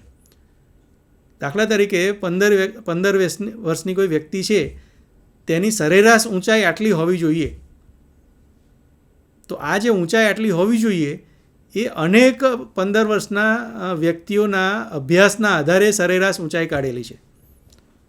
તો જો તમે એટલી સરેરાશ ઊંચાઈ ધરાવો તો તમે એ માનાંક અથવા એ ધોરણને અનુરૂપ છો તેમ કહેવાય. એનાથી વધારે હોય તો તમારી પાસે એ જે એટલી ઉંમરના બાળકોની ઊંચાઈ કરતાં તમારી ઊંચાઈ વધારે છે તેમ કહેવાય. આ જ વસ્તુને આપણે બુદ્ધિના સંદર્ભમાં જોઈએ તો 15 વર્ષના બાળકોનો આઈક્યુ આટલો હોવો જોઈએ એવું પ્રસ્થાપિત થાય. પછી આપણે કોઈને કસોટી આપીએ અને એ આઈક્યુ કરતાં વધારે આઈક્યુ જો મળે તો એ માનાંકો કરતાં વધારે આઈક્યુ ધરાવે છે તેમ કહેવાય. ક્યારેક ઓછો પણ મળે. તો માનાંકો એ શું છે? તો જૂથના સંદર્ભમાં વ્યક્તિનું સ્થાન બતાવે છે કે આ જૂથના સંદર્ભમાં તમારું સ્થાન આટલું અપેક્ષિત છે પણ તમે આ સ્થાન ધરાવો છો. તો આ જે વસ્તુ આપણને જોવા મળે એ છે માનાંકો અથવા ધોરણો. એક ઉદાહરણ બીજું જોઈએ. આપણે જાણીએ છીએ કે મેલ અને ફિમેલની હાઇટ અથવા વેઇટનો ચાર્ટ અત્યારે અવેલેબલ છે કે તમારી ઊંચાઈ આટલી હોય તો તમારું આદર્શ વજન આટલું કહેવાય. તો આ શું છે? આ એક પ્રકારના માનાંકો છે કે જે આપણને ખબર પાડે છે કે આપણે એ માનાંકો સુધી પહોંચેલા છીએ કે નહીં, અથવા આપણે વધારે વજન ધરાવીએ છીએ કે ઓછું વજન ધરાવીએ છીએ. તો એ આપણને ખ્યાલ આવે છે. સામાન્ય રીતે મનોવૈજ્ઞાનિક કસોટીમાં વિવિધ પ્રકારના માનાંકો પ્રસ્થાપિત થાય છે, જેમ કે વય માનાંકો, જાતિ માનાંકો, વિસ્તાર માનાંકો, ધોરણ માનાંકો, સામાજિક આર્થિક દરજ્જો, આવા કેટલાક માનાંકો પ્રસ્થાપિત થાય છે. વય માનાંકો એટલે 12 વર્ષનો વ્યક્તિ હોય, 12 વર્ષનું બાળક હોય, 13 વર્ષનું હોય, 14 વર્ષનું હોય. તો એક જ કસોટી પર આ ત્રણેય અલગ અલગ ઉંમરના બાળકો છે એનું પરિણામ કેવું હશે? તો એ વય માનાંકો કહેવાય. મેલને અથવા વિદ્યાર્થીને તમે એ કસોટી આપો અને વિદ્યાર્થિનીને આપો તો પરિણામમાં કેવો ફેરફાર જોવા મળશે ને એ ફેરફાર અપેક્ષિત છે કે નહીં એ પણ તમને જાતિ માનાંકો કહેશે. તમે એક કસોટી ગ્રામ્ય વિસ્તારના બાળકને આપો તો એનો સ્કોર આટલો આવવો જોઈએ અને એ જ કસોટી શહેરી વિસ્તારના બાળકોને આપો તો એનો સ્કોર આટલો આવશે. તો એ સ્કોર અપેક્ષિત છે કે નહીં? તો એ પણ વિસ્તાર માનાંકો દ્વારા જાણી શકાય. ધોરણ માનાંકો, ધોરણ 8, 9, 10 અલગ અલગ ધોરણમાં જે તે કસોટી પરનું પરફોર્મન્સ કેવું હશે તો એ પણ માનાંકો દ્વારા સ્થાપિત કરાવીને આપવામાં આવે છે. અહીંયા જેમ ઊંચાઈ અને વજનનો ચાર્ટ છે એ રીતે કોઈ પણ કસોટીમાં આ ચાર્ટ જોવા મળશે. ત્યારબાદ મહત્ત્વનું લક્ષણ છે કઠિનતા મૂલ્ય અને તારવણી મૂલ્ય. હાલના સમયમાં કઠિનતા મૂલ્યને સરળતા મૂલ્ય તરીકે પણ ઓળખવામાં આવે છે. અંગ્રેજીમાં તેને ફેસિલિટી વેલ્યુ અથવા ડિફિકલ્ટી વેલ્યુ પણ કહે છે. કસોટી કેટલી કઠિન છે એ પ્રસ્થાપિત કરતી વખતે નક્કી કરવામાં આવે છે. હાલમાં આનો વિશેષ અભ્યાસ કરવો તો જરૂરી નથી, પણ અહીંયા એક ચાર્ટ દ્વારા દર્શાવવામાં આવેલું છે કે આપણે જોઈ શકીએ છીએ કે ડિફિકલ્ટી વેલ્યુમાં 30થી ઓછું ડિફિકલ્ટી વેલ્યુ છે તો એ બહુ અઘરી છે. એટલે દાખલા તરીકે આપણે 100 વિદ્યાર્થીને કસોટી આપી અને એમાંથી 10 પ્રશ્નો એવા છે કે જે ભાગ્યે જ કોઈ આવડે છે તો એ 10 પ્રશ્નો ખૂબ કઠિન છે તેમ કહી શકાય. તો એવા પ્રશ્નોને જ્યારે અંતિમ કસોટી તૈયાર થાય છે ત્યારે એમાંથી કાઢી નાખવામાં આવે છે. તો 100 પ્રશ્નોમાંથી 10 પ્રશ્નો એવા પણ છે કે જેનો જવાબ બધાને આવડે છે. તો આવા પ્રશ્નો ખૂબ સરળ કહેવાય. એ વિદ્યાર્થી વચ્ચેનો ભેદ પારખવામાં મદદ નહીં કરે, કારણ કે એ પ્રશ્નોનો ઉત્તર બધાને આવડે છે તો એને ખૂબ સરળ કહેવાય. તો આવા પ્રશ્નોને પણ વચ્ચેથી અથવા તેને અંતિમ કસોટીમાં કાઢી નાખવામાં આવે છે. આમ ખૂબ કઠિન પ્રશ્નો અને ખૂબ સરળ પ્રશ્નો બંનેને કાઢી નાખ્યા બાદ કસોટીના પ્રશ્નોને પસંદ કરવામાં આવે છે અને તેનું કઠિનતા મૂલ્ય અથવા સરળતા મૂલ્ય નક્કી થાય છે. તો બીજી બાજુ ભેદપરક મૂલ્ય પણ એટલું જ અગત્યનું છે. બુદ્ધિ કસોટી આપણે લઈએ અને અતિ બુદ્ધિશાળી અને સામાન્ય બુદ્ધિ ધરાવતા બાળકને જો એ કસોટી અલગ ના પાડી આપે તો પણ આ કસોટી ઉપયોગ કરવાનો કોઈ અર્થ નથી. તો તમારા એક એક પ્રશ્ન એ હોશિયાર અને નબળા વિદ્યાર્થીને અલગ પાડી આપે છે? જો હા, તો તેનું ભેદપરક મૂલ્ય સારું છે તેમ કહેવાય. તો તમારે પસંદગી વખતે એવી કસોટી પસંદ કરવી કે જેનું ભેદપરક મૂલ્ય અને સરળતા મૂલ્ય સારા હોય. આમ આપણે મનોવૈજ્ઞાનિક કસોટીના લક્ષણોની વાત કરી, અથવા સારી મનોવૈજ્ઞાનિક કસોટીના લક્ષણો કયા હોય, અથવા મનોવૈજ્ઞાનિક કસોટી પસંદ કરતી વખતે કઈ કઈ બાબતો ધ્યાનમાં રાખવી. હવે મનોવૈજ્ઞાનિક કસોટી તમારે એક પસંદ કરવી છે, અથવા મારી એક એવી ઈચ્છા છે કે મારે મનોવૈજ્ઞાનિક કસોટીનો ઉપયોગ મારા વિદ્યાર્થીઓ પર કરવો છે. તો મારા વિચાર આવ્યો, ત્યારબાદ મારે કયા કયા પગલાંઓ લેવા જોઈએ કે જે મને સારી કસોટી આપે અથવા સારી કસોટી પસંદ કરવામાં મદદ કરે. તો એવી કેટલીક બાબતો અહીંયા આપણે જોઈ શકીએ છીએ. સૌથી પહેલાં તો મારે મનોવૈજ્ઞાનિક કસોટીઓની યાદી તૈયાર કરવી. દાખલા તરીકે મારે બુદ્ધિ કસોટીનો ઉપયોગ કરવો છે, અથવા મારે બુદ્ધિ કસોટીની મદદથી મારા ધોરણ 8ના વિદ્યાર્થીઓની બુદ્ધિ કક્ષાનું માપન કરવું છે. તો હવે આ બુદ્ધિ કક્ષાનું માપન કરવા માટે મારી પાસે મારી લેંગ્વેજમાં ધોરણ 8 માટે કઈ કઈ કસોટીઓ પ્રાપ્ય છે. તો આ કસોટીઓનું લિસ્ટ સૌથી પહેલાં તમારે તૈયાર કરવું જોઈએ. ત્યારબાદ આ જે કસોટીઓ, દાખલા તરીકે 3 કસોટી આપણને પ્રાપ્ય બની, તો આ 3 કસોટીઓનો અભ્યાસ કરવો જોઈએ. એનો વિસ્તૃત અભ્યાસ કરવો જોઈએ અને અભ્યાસ દરમિયાન કેટલીક બાબતોને ધ્યાનમાં રાખવી જોઈએ. કઈ બાબતો? તો પહેલું તો કસોટીનો હેતુ. તો કસોટી જ્યારે રચનારે કયા હેતુથી એની રચના કરી છે, અથવા એનું નિર્માણ કયા હેતુથી કરેલું છે, અને મારો જે હેતુ છે એ રચયિતાના હેતુ સાથે મેચ થાય છે, અથવા મારે જે કસોટી પસંદ કરવી છે એ કસોટી મારા હેતુને સિદ્ધ કરે છે. તો એ એક ખાસ ધ્યાનમાં રાખવું. કસોટીનો અભ્યાસ વિસ્તૃત કરવો, કસોટીને સમજવી, તેના વિવિધ પાસાઓ આપણે જે અગાઉ ચર્ચા કરી, યથાર્થતા, વિશ્વસનીયતા, માનાંકો, એનો અભ્યાસ કરવો. કસોટી પ્રમાણિત છે કે નહીં તે ચકાસવું. ખાસ કેટલીક વખત એવી કસોટીઓ પણ હાથમાં આવી જાય છે કે જે માત્ર એક્સપર્ટ વેલિડિટીથી તૈયાર થયેલી હોય, અથવા તે પ્રમાણીકરણના તમામ સોપાનોમાંથી, જેવા કે પૂર્વ અજમાઈશ, અંતિમ અજમાઈશ, આઇટમ એનાલિસિસ, કલમ પૃથ્થકરણ જેવા વિવિધ સોપાનોમાંથી પસાર થયા વગર કસોટી તૈયાર થયેલી હોય. તો બને ત્યાં સુધી આ પ્રકારની કસોટીનો ઉપયોગ કરવાનું ટાળવો જોઈએ. તેની કિંમતને પણ ધ્યાનમાં લેવી જોઈએ. તેનું મેન્યુઅલ અને કસોટી ઉત્તરપત્રો, આ તમામ વસ્તુઓનું મૂલ્ય શું છે, તે આપણને પોસાય તેવું છે કે નહીં, તે બાબત પણ કસોટીની પસંદગી વખતે ધ્યાનમાં લઈ શકાય.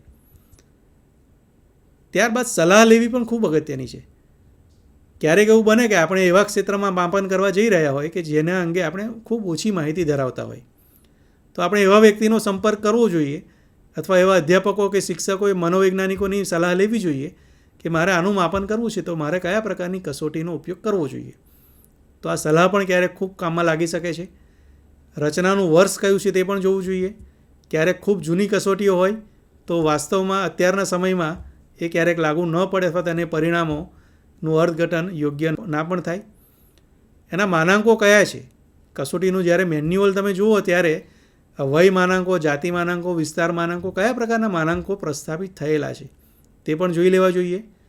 સંચાલનની સરળતા ચકાસવી જોઈએ. ક્યારેક કેટલીક કસોટી એવી હોય છે કે જેમાં ક્રિયાત્મક બાબતો હોય, બેટરી હોય તો એક પછી બીજી, બીજા પછી ત્રીજી કસોટીનો ક્રમ જાળવવાનો હોય, વચ્ચે કેટલીક સૂચનાઓ આપવાની હોય, તો જટિલતા અંદર જોવા મળે છે.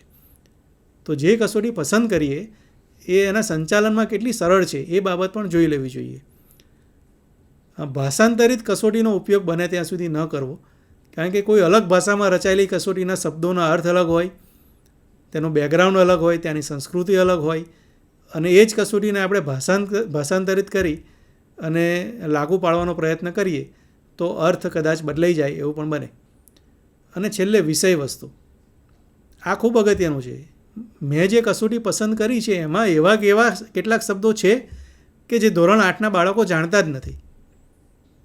તો શું કસોટીમાં એવી કેટલીક વિગતો છે, વિષય વસ્તુ એવું છે કે જે 8મા ધોરણના બાળકની કક્ષાની બહાર છે? જો તમને એવું જોવા મળે તો એ કસોટી પસંદ કરવાનો કોઈ અર્થ નથી, કારણ કે એના પર બાળકોનો સ્કોર ઓછો જ આવશે, અને જો સ્કોર ઓછો આવે તો પછી એના બુદ્ધિનું અર્થઘટન પણ અલગ થઈ શકે છે. આમ મનોવૈજ્ઞાનિક કસોટીની પસંદગીમાં આ કેટલીક બાબતો ધ્યાનમાં રાખવી જોઈએ. ત્યારબાદ મનોવૈજ્ઞાનિક કસોટીનું સંચાલન. તમે ઇન્ટર્નશીપ દરમિયાન તાલીમાર્થી તરીકે મનોવૈજ્ઞાનિક કસોટી લઈને તો પહોંચી ગયા, પણ તમારે એનું સંચાલન કરવાનું થાય અથવા તેનો ઉપયોગ કરવો છે તો પણ કેટલીક બાબતો ધ્યાનમાં રાખવી જોઈએ. દાખલા તરીકે મારે કસોટીનો ઉપયોગ કરવો છે તો સૌથી પહેલાં તો મારે શાળાના જે આચાર્ય છે તેની પૂર્વ મંજૂરી લેવી પડે કે હું ધોરણ 8ના બાળકો પર આ બુદ્ધિ કસોટીનું અમલીકરણ કરવા માગું છું. તો એ આચાર્યની પૂર્વ મંજૂરી લેવી ખૂબ જ જરૂરી છે. એટલે કે જે અભ્યાસ પાત્રો છે એની પણ મંજૂરી લેવી ખૂબ જરૂરી છે. ત્યારબાદ કસોટીની પ્રાપ્તિ કરવી. મેં એક વખત મંજૂરી મળી ગઈ પછી મારે કસોટી મેળવી લેવી જોઈએ. કસોટી મેળવ્યા બાદ મંજૂરી લેવા જઈએ ક્યારેક, અને મંજૂરી ન મળે તો કસોટી લીધેલી કદાચ વ્યર્થ પણ જાય. મંજૂરી મળ્યા બાદ કસોટી લેવી જોઈએ. આ કક્ષાએ તમને કદાચ સંસ્થા કક્ષાએથી તૈયાર કસોટી આપવામાં આવશે, તો તાલીમાર્થીએ પોતાની સંસ્થામાંથી જે કસોટી પણ આપવામાં આવે એ અલગ અલગ પ્રકારની હોઈ શકે, એને મેળવી લેવી જોઈએ. કસોટીનો અભ્યાસ. તમે મેળવી તો લીધી કસોટી, પણ સવારે 11 વાગે મેળવીને 12 વાગે તમે સીધો ઉપયોગ કરવાનું શરૂ કરો તે પણ યોગ્ય નથી. કસોટી મેળવ્યા બાદ તમારે સંપૂર્ણ કસોટીનું વાંચન કરી જવું જોઈએ. એનું સૂચનાપત્ર, એનો અભ્યાસ પણ વિસ્તૃત રીતે કરવો જોઈએ, કારણ કે સૂચનાપત્રના આધારે ખ્યાલ આવશે કે એમાં કઈ કઈ સૂચનાઓ આપેલી છે. નમૂનાનું કદ 5થી વધારે હોય તેવું અપેક્ષિત છે. ઓછામાં ઓછું 5 વિદ્યાર્થીઓને તમે પસંદ કરો એ અપેક્ષિત છે, તો જ તમે તુલનાત્મક માહિતી પ્રાપ્ત કરી શકશો. એનાથી વધારે હોય તો એ યોગ્ય છે, પણ તેનાથી ઓછું હોય તો તમારે તુલનાત્મક અભ્યાસ કરવામાં મુશ્કેલી ઊભી થઈ શકે છે. કસોટી પણ મેળવી લીધી, કસોટીનો અભ્યાસ પણ કરી લીધો, કસોટીનું સૂચનાપત્ર પણ બરાબર વાંચી લીધું, વિદ્યાર્થીઓ પણ પસંદ કરી લીધા, અને હવે આપણે પહોંચી ગયા છે વર્ગખંડમાં અને આપણે કસોટીનો અમલ કરવા જઈ રહ્યા છીએ. તો આ દરમિયાન કસોટીનો અમલ કરતાં પહેલાં અથવા કસોટી વિદ્યાર્થીના હાથમાં આપતા પહેલાં તે લોકોને અભિપ્રેરિત કરવા ખૂબ મહત્ત્વના છે. એ લોકોને મોટિવેટ કરીએ, એ લોકોને એમ કહીએ કે આ તમારી પરીક્ષા નથી, આ ગુણ તમારે પરીક્ષામાં ગણાશે નહીં, તમે મુક્ત મને તમને જે લાગે ઉત્તર આપો. આ પરીક્ષા નથી એટલા માટે તમારે આજુબાજુ જોઈને લખવાની પણ જરૂર નથી. તમને જે તમારા મનમાં જે યોગ્ય ઉત્તર લાગે એ ઉત્તર આપવાનો પ્રયત્ન કરો. કોઈ મૂંઝવણ હોય તો તમે મને પૂછી શકો છો. તો આ પ્રકારની સૂચનાઓ આપી અને તમે સરસ મજાની રીતે યોગ્ય સમયમાં કસોટી ભરજો, એ પ્રકારે અભિપ્રેરિત કરવા જોઈએ. મોટિવેટ પણ કર્યા. ત્યારબાદ કસોટી ભરવાને લગતી સૂચનાઓ આપવી જોઈએ. કસોટી ક્યારે શરૂ કરવી, કેટલા સમયમાં પૂરી કરવી, કઈ રીતે ઉત્તરો આપવાના છે, ક્યાં ટીક કરવાની છે, ઉત્તર ક્યાં લખવાનો છે. ઘણી કસોટીની અંદર જ ઉત્તર લખવાના હોય છે, ઘણી કસોટીમાં ઉત્તરપત્ર અલગ હોય છે. તો તમામ સૂચનાઓ તમારે કસોટી વિદ્યાર્થીના હાથમાં સોંપતા પહેલાં આપી દેવી જોઈએ. હવેનું સોપાન આવ્યું છે કસોટી આપવાનું. બધું પતી ગયું, અભિપ્રેરિત પણ થઈ ગયા, મોટિવેટ થયા, સૂચનાઓ પણ અપાઈ ગઈ. હવે તમારે કસોટી પત્ર એ વિદ્યાર્થીઓના હાથમાં આપવાનું છે. વિદ્યાર્થીઓના હાથમાં કસોટી પત્ર તો આપી દીધું, પણ પછી કઈ સૂચનાઓ આપવાની છે? તો કસોટી પત્ર ઉપર કેટલીક સૂચનાઓ છાપેલી હોય છે કે જે વિદ્યાર્થીઓ માટેની હોય છે. તો આ સૂચનાઓ વિદ્યાર્થી વાંચી જાય તે માટેની સૂચના આપવી. ત્યારબાદ વિદ્યાર્થીઓને ઉત્તરપત્ર આપવું. સીધું ઉત્તરપત્ર આપી દેવું નહીં. કસોટી અપાઈ ગઈ, ઉત્તર આપવાના શરૂ થઈ ગયા. આ દરમિયાન શિક્ષક તરીકે, નિરીક્ષક તરીકે આપણે આંટા મારવા, કોઈ વિદ્યાર્થીને ક્યાં મુશ્કેલી પડે છે તે જોતા રહેવું, તો એ અગત્યનું છે. મોનિટરિંગ પણ, સુપરવિઝન પણ અગત્યનું છે. અને સમય અનુસાર 15 મિનિટની કસોટી હોય તો 15 મિનિટના અંતે તમારે એ લોકોને વોર્નિંગ આપી અને તમારે 15 મિનિટના અંતે કસોટી પરત મેળવી લેવી, કારણ કે આ પ્રમાણિત કસોટી છે. તેની સૂચનાઓને જો બરાબર ન અનુસરીએ તો એના અર્થઘટનો અલગ અલગ આવી શકે છે. કસોટી પત્ર તમને મળી ગયા, ત્યારબાદ તમારે શું કરવાનું? તો કસોટી પત્રના આધારે એનું ગુણાંકન કરવાનું.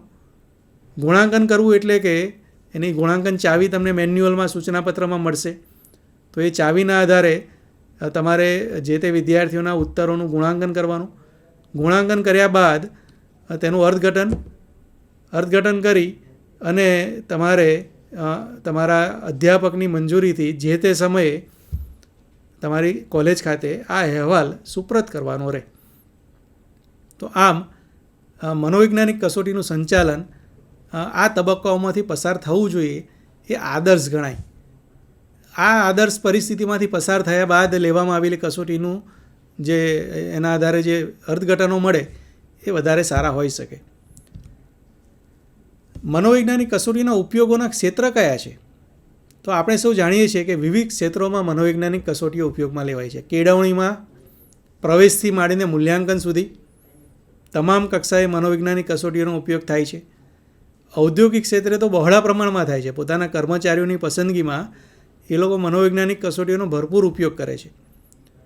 ચિકિત્સા ક્ષેત્રે, મેડિકલ ક્ષેત્રે ક્લિનિકલ ટ્રાયલ્સ અને ક્લિનિકલ સાયકોલોજી, ક્લિનિકલ ટ્રીટમેન્ટ, મનોરોગનો ઉપચાર, તેમાં પણ મનોવૈજ્ઞાનિક કસોટી બહોળા પ્રમાણમાં વપરાય છે.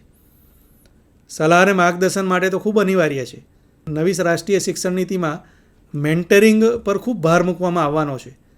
અથવા તમે 5 વર્ષ પછી જ્યારે શિક્ષક તરીકે જોડાયેલા હશો ત્યારે તમે જોશો કે મેન્ટરિંગનું આખું એક નવું ક્ષેત્ર ઊભું થશે અને શિક્ષકે એક મેન્ટર તરીકેની પણ ભૂમિકા ભજવવાની રહેશે. અને શિક્ષકોના પણ મેન્ટર કદાચ નિમણૂક પામે તેવું પણ બને તો આજે આવી રહેલા પ્રવાહો છે એ પ્રવાહોમાં સલાહ અને માર્ગદર્શન એ ખૂબ ધમધમતું હશે. અને આ સમયે મનોવૈજ્ઞાનિક કસોટીનો ઉપયોગ શિક્ષક તરીકે આપણને આવડતો હોય એ ખૂબ મહત્ત્વનો છે. કાનૂની અને ગુના ઉકેલમાં ક્રાઇમ સાયકોલોજી પણ છે. એના ટેસ્ટિંગ, એના બિહેવિયર એનાલિસિસ, તમામ રીતે આ મનોવૈજ્ઞાનિક કસોટીનો ઉપયોગ થાય છે. લશ્કરમાં પણ આપણે શરૂઆતના એના ઇતિહાસમાં જોયું તો લશ્કરી ભરતીમાં પણ મનોવૈજ્ઞાનિક કસોટીનો બહોળા પ્રમાણમાં ઉપયોગ થાય છે. આ તો કેટલાક મર્યાદિત ક્ષેત્રો આપેલા છે. આ ઉપરાંત અનેક ક્ષેત્રોમાં મનોવૈજ્ઞાનિક કસોટી બહોળા પ્રમાણમાં વપરાય છે. તો આમ આપણે અત્યાર સુધી જે જોયું એમાં છેલ્લો જે મુદ્દો છે અથવા મનોવૈજ્ઞાનિક કસોટીનો આપણે જે વાત કરી રહ્યા છીએ એમાં છેલ્લી વાત કે મનોવૈજ્ઞાનિક કસોટીનો ઉપયોગ કરતી વખતે સંશોધકની કેટલીક નૈતિક જવાબદારી છે. સૌથી પહેલાં તો કસોટીના ઉપયોગ અંગે રચયિતા પાસેથી પૂર્વ મંજૂરી લેવી. તમે જેની કસોટીનો ઉપયોગ કરવા જઈ રહેલા છો તેની પાસેથી મંજૂરી લેવી પડે કે હું તમારી કસોટીનો ઉપયોગ મારા સંશોધન માટે કરવા માગું છું. એ ઉપરાંત અન્ય કોઈ જગ્યાએથી પ્રાપ્ત કરીને સીધો એનો ઉપયોગ કરવો એ યોગ્ય કહેવાય નહીં. કસોટી ખરીદીને જ ઉપયોગમાં લેવી. મારા કોઈ મિત્રએ ખરીદેલી છે અને હું એની 10 કોપી કરાવીને હું ઉપયોગમાં લઈ લઉં એ પણ એથિકલ રીતે યોગ્ય ના કહેવાય. તો આપણી નૈતિક જવાબદારી છે કે આપણે જે કસોટી ઉપયોગમાં કરવા જઈ રહ્યા છીએ તે સંસ્થા કક્ષાએથી ખરીદીને તમને આપવામાં આવેલી હોય. કસોટીના પાત્રોની ગોપનીયતા જાળવવી. તમે જે વિદ્યાર્થીઓને કસોટી આપો છો તેના નામ તમારે ડિસ્ક્લોઝ કરવાની જરૂર નથી અથવા તમારે એના નામ જાહેરમાં લઈને કસોટીના પરિણામની ચર્ચા કરવાની જરૂર નથી. આની ખૂબ ગંભીર અસરો થઈ શકે છે. એટલે કોઈપણ સંશોધનમાં જે સંશોધક જેની પાસેથી માહિતી પ્રાપ્ત કરે છે એનો ઉલ્લેખ ક્યારે પણ એના પરિણામોમાં કરવો જોઈએ નહીં. કસોટીના જે પરિણામ મળે તેને સાદી ભાષામાં ફેરવીને તમારે એના પાત્રોની સાથે જો ચર્ચા કરવી હોય તો સાદી ભાષામાં ફેરવવા જોઈએ. મનોવૈજ્ઞાનિક ભાષા અલગ હોઈ શકે. દાખલા તરીકે બુદ્ધિ કસોટીનો ઉપયોગ કર્યો ને આપણને જાણવા મળ્યું કે વિદ્યાર્થી અતિ બુદ્ધિશાળી છે તો તમે એને એમ ના કહી શકો કે તમે અતિ બુદ્ધિશાળી છો, પણ તમારામાં બુદ્ધિનું પ્રમાણ સારું છે, તમે ખૂબ સારા છો, સારી બુદ્ધિ ધરાવો છો. તો ક્યારેક એવું પણ બને કે અર્થઘટન એવું મળે કે મંદ બુદ્ધિ. તો આપણે વિદ્યાર્થીને એવું ના કહી શકીએ માર્ગદર્શન દરમિયાન કે આપ મંદ બુદ્ધિ ધરાવો છો. આની ખૂબ ગંભીર અસરો મનોવૈજ્ઞાનિક રીતે પડી શકે છે. પણ એને સાદી ભાષામાં કે બુદ્ધિ કસોટી પર આપનું પરિણામ થોડું નીચું જોવા મળ્યું છે. તો આ રીતે આપણે પાત્રો સાથે વાતચીત કરવી જોઈએ. વાલી સાથે પણ જ્યારે ચર્ચા કરીએ ત્યારે પણ આ જ ભાષામાં વાતચીત કરવી જોઈએ. વ્યક્તિગત કસોટી સામૂહિક રૂપે ના વાપરવી. કેટલીક કસોટી ઇન્ડિવિજ્યુઅલ માટે બનેલી હોય તો એને ગ્રુપમાં ના આપી શકાય. કસોટીના ઉપયોગ પહેલાં પોતાની લાયકાત ચકાસી લેવી. ક્યારેક પ્રોજેક્શન ટેકનિક એવી ટેકનિક છે કે જેમાં રોસાકની સાયના ડાગાની કસોટી અથવા મનોનાટ્ય છે અથવા વાક્ય પૂરું કરો, આવા કસોટીના અર્થઘટનો માટે ખૂબ તાલીમ લેવી જરૂરી છે. મનોચિકિત્સકો જ એનું અર્થઘટન કરી શકે.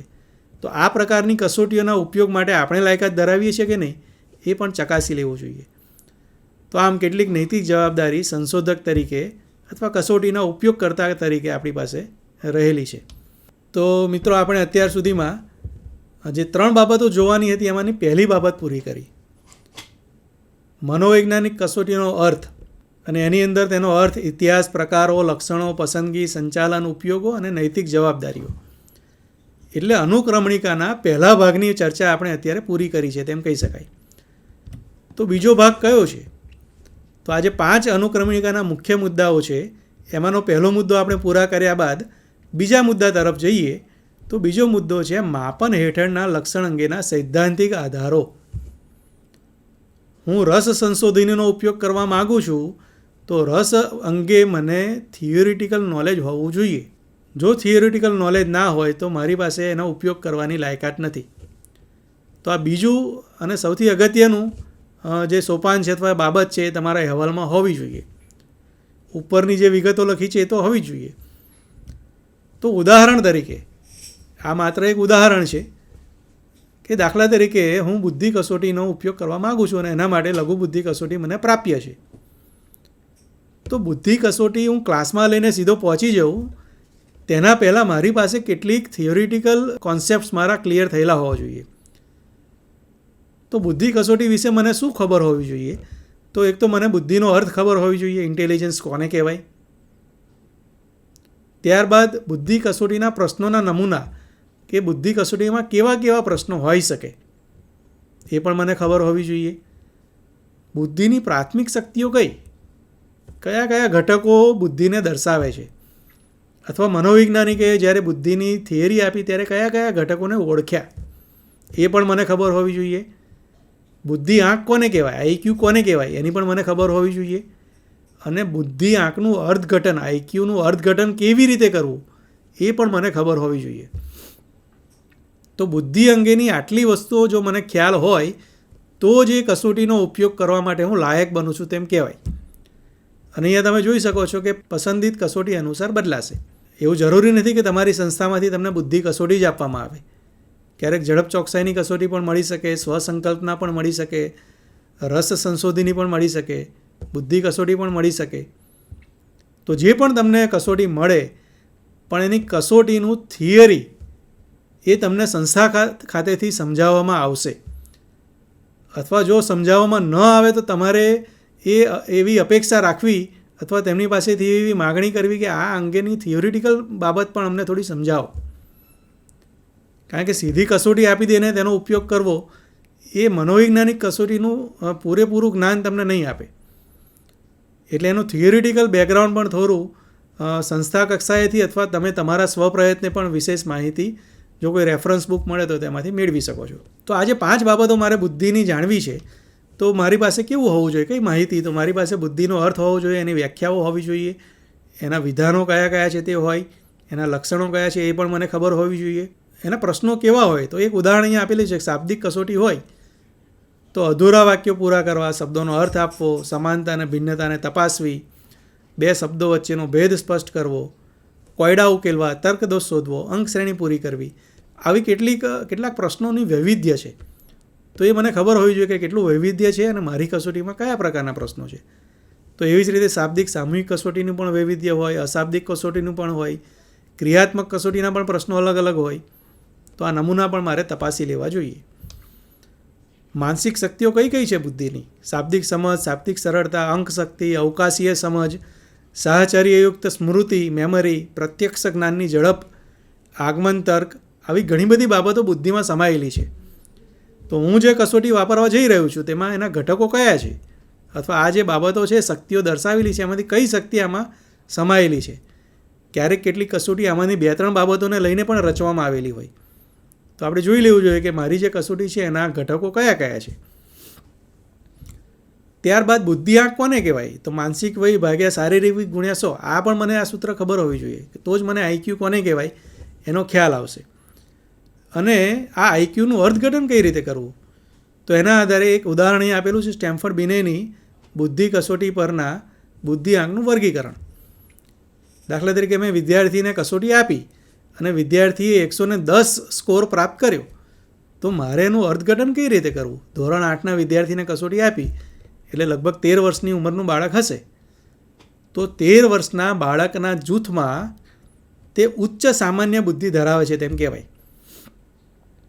કારણ કે તમે જો ચાર્ટમાં જોશો, ટેબલમાં જોશો તો 110થી 19ની અંદર એનો સ્કોર છે, તો એ ઉચ્ચ સામાન્ય બુદ્ધિ ધરાવે છે તેમ કહેવાય. તો આ અર્થઘટન કરવા માટે પણ આ ટેબલ જાણવું ખૂબ જરૂરી છે.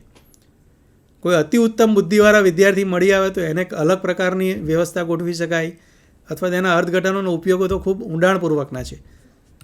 તો આ એક બુદ્ધિઆંકનું અર્થઘટન. તો તમે જુઓ, આ 5 વસ્તુઓની ખબર ના હોય તો બુદ્ધિ કસોટી વાપરવી કઈ રીતે. કસોટી તો હાથમાં આવી ગઈ, પણ એનો ઉપયોગ કઈ રીતે કરવો. તો આ વાત થઈ બીજા સોપાનની.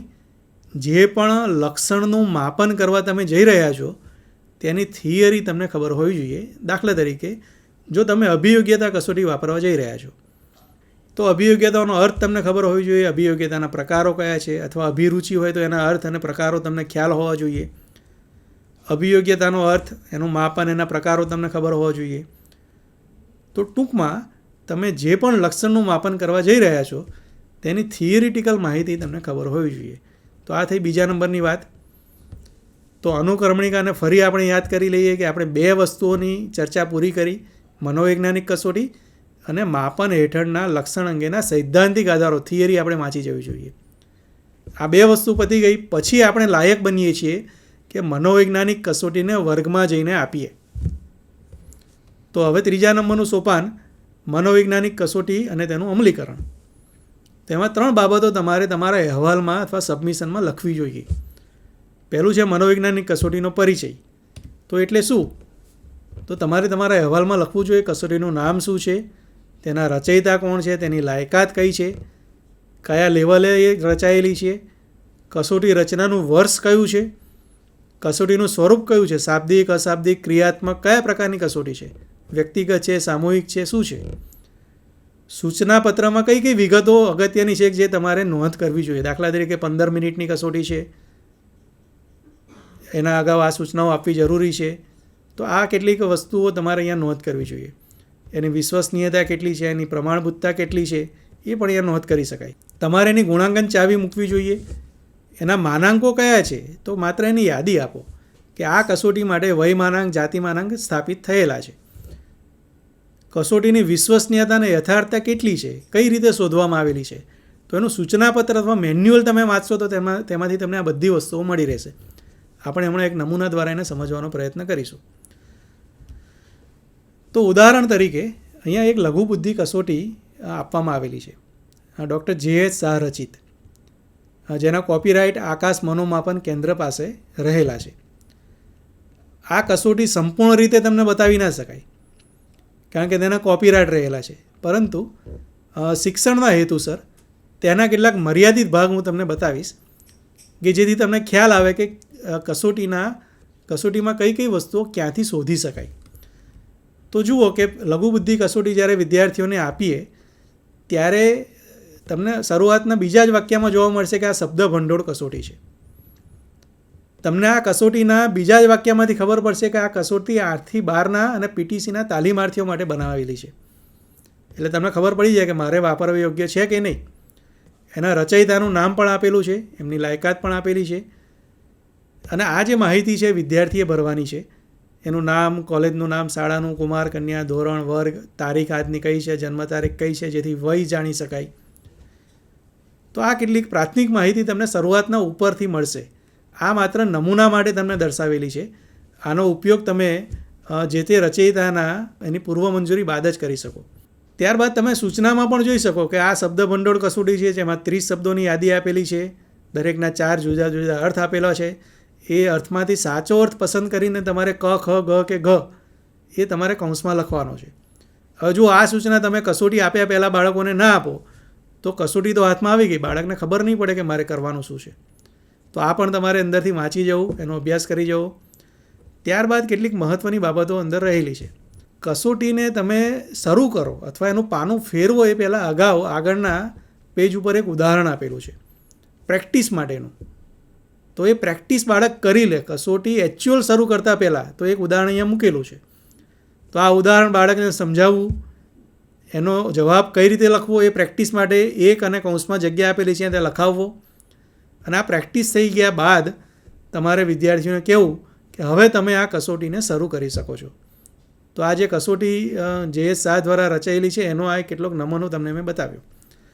સ્કોર તમને જે મળે એ લખવા માટેનું જગ્યા પણ નીચે આપેલી છે કે કાચો પ્રાપ્તાંક કયો છે, બોનસ સ્કોર કયો છે, મેળવેલ કુલ પ્રાપ્તાંક કયા છે, અને સ્ટાન્ડર્ડ સ્કોર અને ડેવિએટેડ IQ DIQ કેટલો છે તમને એ આગળ હું તમને એની વાત કરું છું. તો આ કેટલીક વસ્તુઓ અગત્યની છે. કસોટીમાં આવી કેટલીક વસ્તુઓ તમને જોવા મળશે.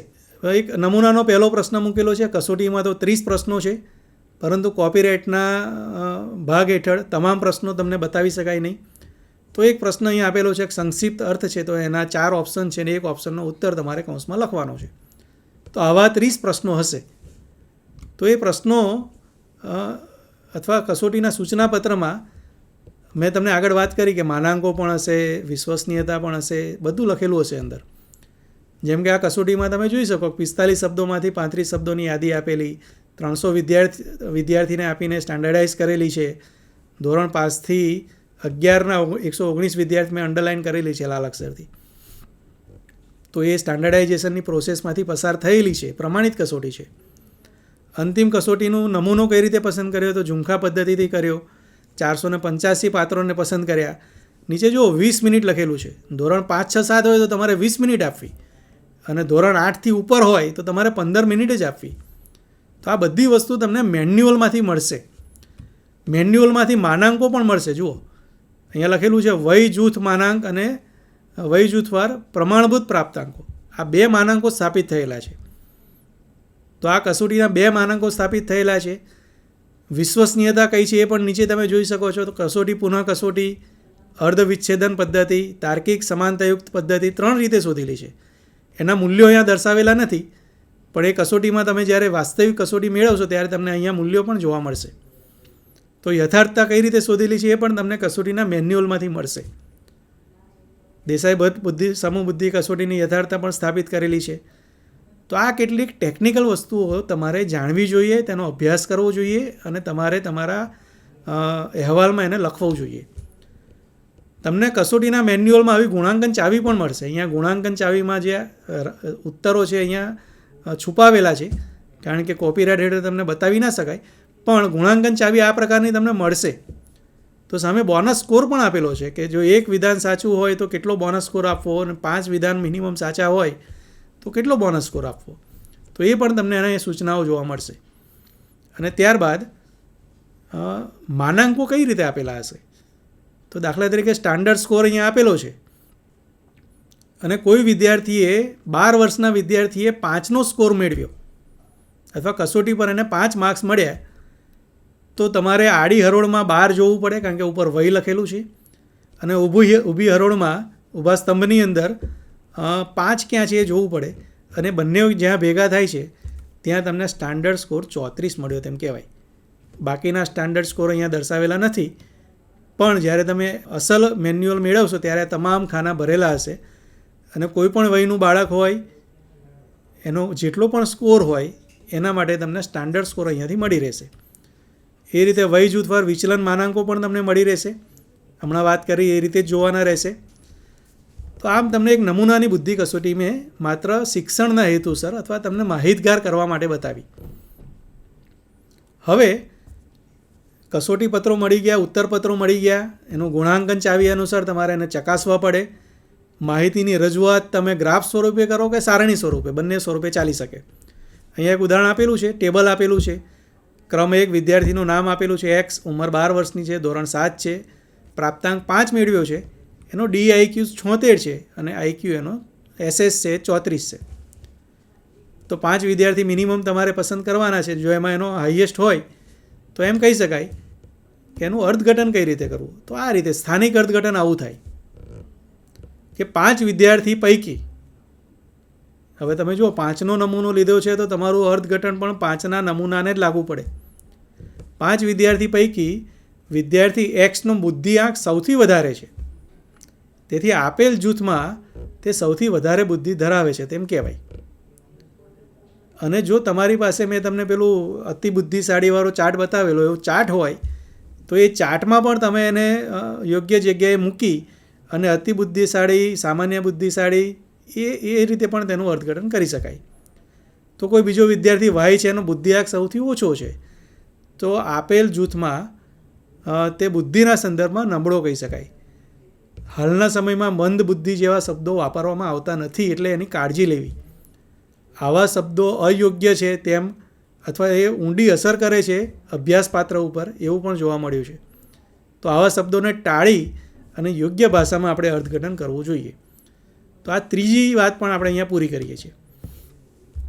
તો આમ આપણે જોયું કે મનોવૈજ્ઞાનિક કસોટી કોને કહેવાય એની વાત કરી, માપન હેઠળના લક્ષણના સૈદ્ધાંતિક આધારો કયા છે તેની પણ આપણે વાત કરી, મનોવૈજ્ઞાનિક કસોટી અને તેનું અમલીકરણ કઈ રીતે કરવું, અર્થઘટન કઈ રીતે કરવું એની પણ વાત કરી, અને છેલ્લી 2 વસ્તુ સંદર્ભ સૂચિ અને અનુપૂર્તિ.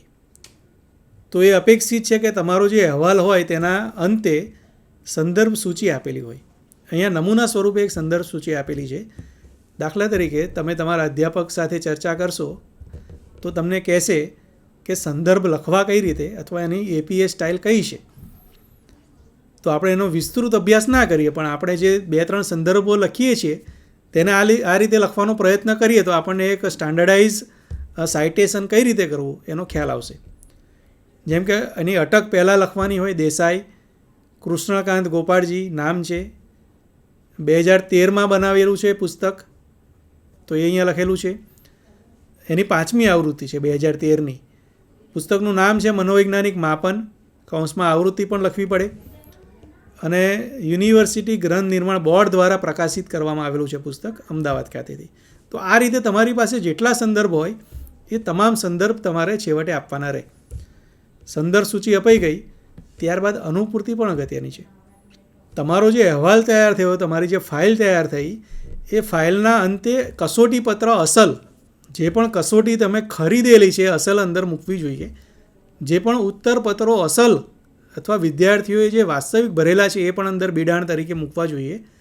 આ બંને વસ્તુનું બિડાણ ખાસ કરવું જોઈએ. તો આમ આજે આપણે મનોવૈજ્ઞાનિક માપનની વાત કરી અને તેના 3 અગત્યની બાબતો, સંદર્ભ સૂચિ અને અનુપૂર્તિ તો છે જ, પણ મનોવૈજ્ઞાનિક કસોટીનો અર્થ અને એની તમામ વિગતો તમને ખ્યાલ હોવી જોઈએ. તમારા અહેવાલમાં તેને ટાંકવી જોઈએ. તમે જે ચલ લક્ષણનું માપન કરવા જઈ રહ્યા છો તેની થિયરી ખાસ કરીને વાંચી જજો, કારણ કે સૈદ્ધાંતિક આધારો ખ્યાલ નહીં હોય તો તમે જે લક્ષણનું માપન કરવા જઈ રહ્યા છો તેના અંગે પણ તમને એનું અર્થઘટન કરવામાં મુશ્કેલી પડી શકે છે.